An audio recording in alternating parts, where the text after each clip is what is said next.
Hi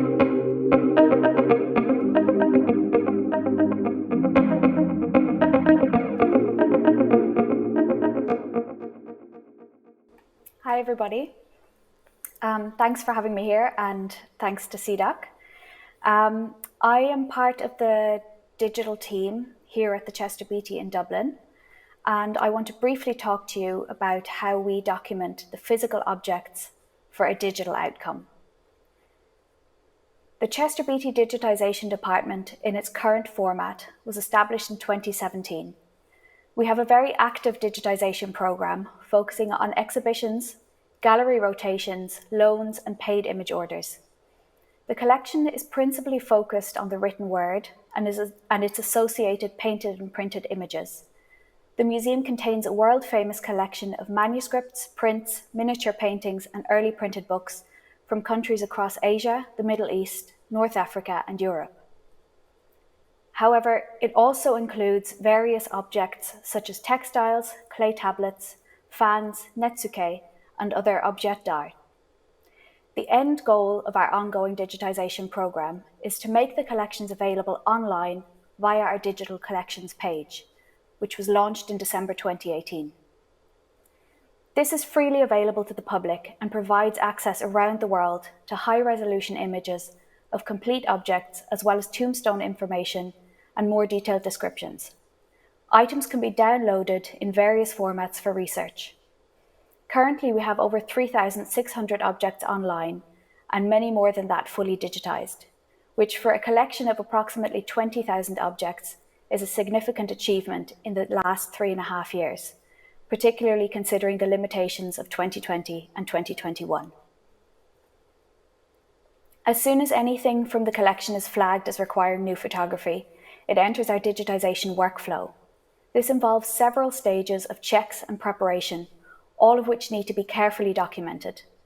This information then needs to be made available not only to the entire digitization team, but also to the collections team and anyone who may work with the objects in the future. The recorded information is also fundamental in rebuilding the images into a virtual object, particularly for providing accurate structure and foliation data. The first stage of the digitization workflow is to assess if the object is safe to handle and suitable for digitization. Whilst the conservation team carry out this task and record any specific handling requirements, I look at the physical characteristics of the objects.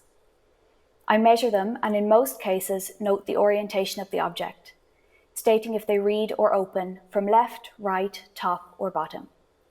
Although the direction of opening seems like a simple and obvious thing, with collections from all over the world that vary greatly in every way, it's often much more difficult to discern than expected.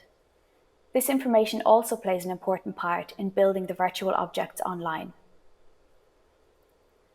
Objects such as scrolls, clay tablets, textiles and snuff bottles only require dimension checks and sometimes confirmation of orientation, making it a much quicker process, though rolling and unrolling a 28-meter long unwieldy Gevel scroll can be surprisingly time-consuming.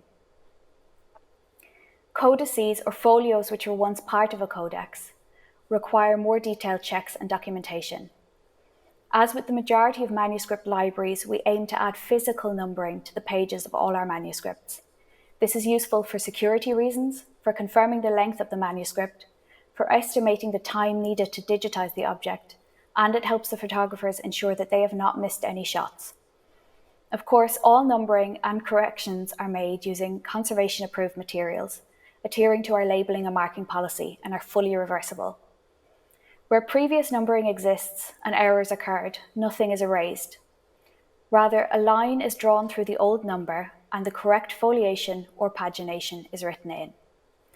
In some cases, previous corrections or misnumberings are retained, either because full renumbering is deemed inappropriate or where all folios are numbered and accounted for in some way, or where there is a long history of publishing images under the existing numbering. Every piece of information, every change or retention of numbering is carefully documented. Flyleaves are numbered, but interleaving and inserts rarely are. Instead, their location details are carefully recorded. This information becomes absolutely essential for the photographers when finalizing the order of images for complete manuscripts. It's worth mentioning here that to help protect the manuscripts, all rectos are digitized, followed by all the versos, rather than moving the object back and forth to photograph in chronological order. This means images are not automatically in the correct order following digitization, and they still need to be reordered during the editing process. It is also noted at this stage if the object is paginated, foliated, or numbered by opening. For detached folios, which are usually already physically numbered, a note is made of which side is recto and which is verso. Again, this becomes important information for the photographers when naming image files. This documentation is initially carried out on paper in situ, physically writing the notes with pencil on a printed form. These hard copies are filed away by the registrar, meaning we have an additional point of reference if any future human errors occur. The information is then input into our CMS, which was previously AdLib and more recently Axial, and is signed off and dated. The CMS is linked to our workflow management software, Gooby, which is also our digital collections viewer. At the digitization workflow stage, all foliation and handling notes are drawn from the CMS and are available for the photographers to consult, both when digitizing and when editing the final images. Once the objects are fully digitized and the image is prepared, the process of creating the virtual object online can begin. The workflow management software, which doubles as our online collections viewer, again draws from the CMS. Tombstone information and detailed descriptions are automatically pulled from the Axial record. However, whilst the images are uploaded in the correct order, the remaining metadata needs to be added individually to each record. Foliation, pagination, or opening numbers are added, partly automated in the case of straightforward foliation and pagination, otherwise image by image in the case of openings. This is particularly the case where manuscripts also have detached folios, meaning the numbering skips where a now detached folio would have sat. Flyleaves, interleaving, and inserts are noted one by one, always referring back to the CMS record for confirmation. Structure data, such as covers and illustrations, are also linked and noted, making the virtual object easier to navigate for the end user. At this point, the object orientation is also selected, choosing whether to view from left to right or right to left. During the various pandemic-related lockdowns of 2020 and 2021, when the museum was not accessible to staff, the process of adding to our digital collections could continue. In most cases, these were objects we had not set eyes on for months, but with the pre-digitization documentation, this meant we had access to all the information we needed. Existing images could still be edited and uploaded. Foliation and structure data could be double-checked and confirmed against the CMS. Apart from this, even without a global pandemic, there can be a significant amount of time between when objects are assessed, when they are digitized, and when they are fully available online. Clear documentation allows for this time lag and for all the steps to be carried out by different individuals. I'd like to quickly look at an example of where the initial documentation played a particularly important role. This manuscript, Turkish 413, was previously numbered, taking into account the 18 detached folios, which are also in the Chester Beatty collection. At some point, the manuscript was also rebound and the folio order was rearranged, with several now sitting at the incorrect location, but with the physical numbering representing the correct reading order. During pre-digitization checks, the physical order and the numbering were both recorded. Initially, the manuscript was added to the viewer with the folios in reading order rather than the physical order, meaning that it was not truly an accurate depiction of the physical manuscript as it now exists. It was later discussed and the decision made to rearrange the image order into the physical order. The images would be numbered to represent both the current physical order in the manuscript, as well as the order in which they are read. An addition to the curatorial description helps to clarify this for the end user. The edits and corrections were only possible because of careful documentation and recording at the first stages of pre-digitization. As our online collections grow and we encounter other variables within the collections, we may decide to change some approaches or standardize certain elements.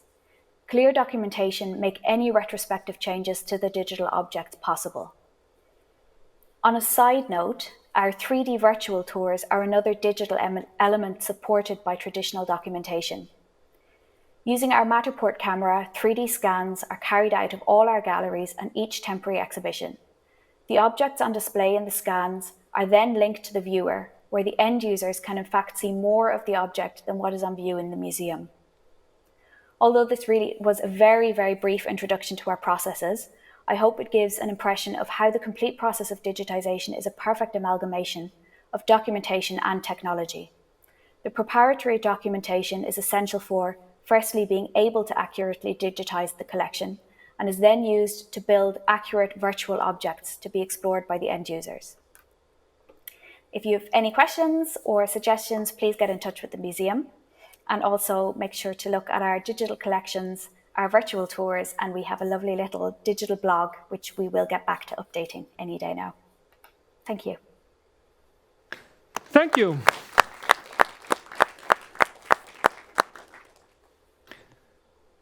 So I also was already checking your site, and I noticed that you also have, for instance, clay tables there. The digitization you were talking about was was normal, so to say, normal photography, or have you also, you mentioned 3D, but have you done, for instance, reflectance transformation imaging or this kind of other techniques of digitization? We don't do that in-house.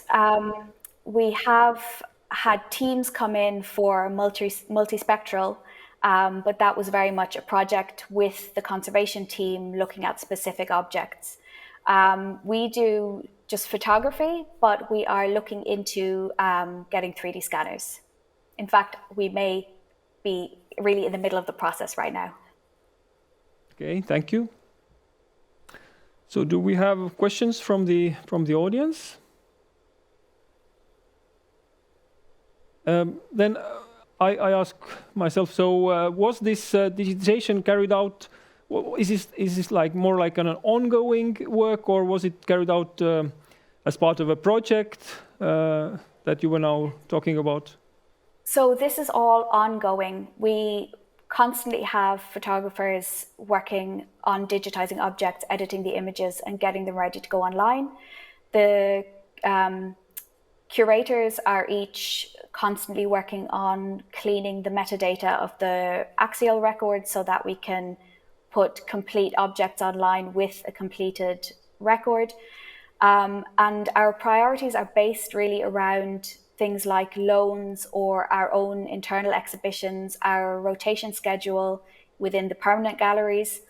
And then a big pusher would also be our paid imaging services. So people who request images for publication or for research purposes, we would then use those to build our priority list of what we should fully digitize and what we make available online then. Okay. And so what's the current percentage of your collection that's been digitized already? Online, we have, I think, about 15%.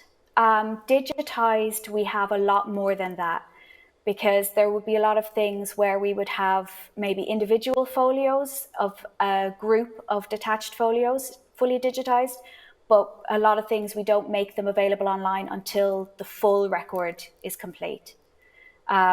Also, we would have a lot of images available that are parts of a full manuscript, which is still perfectly accessible for researchers once they contact us, but until the full manuscript is fully digitized, it won't go online.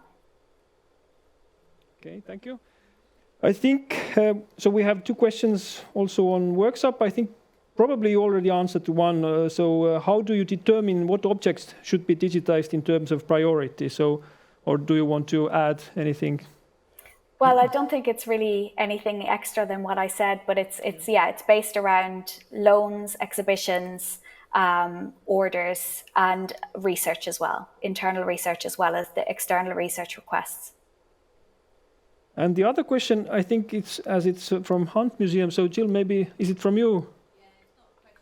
Okay, yeah. So check for Jill's comment in workshop. So there's no need for yeah.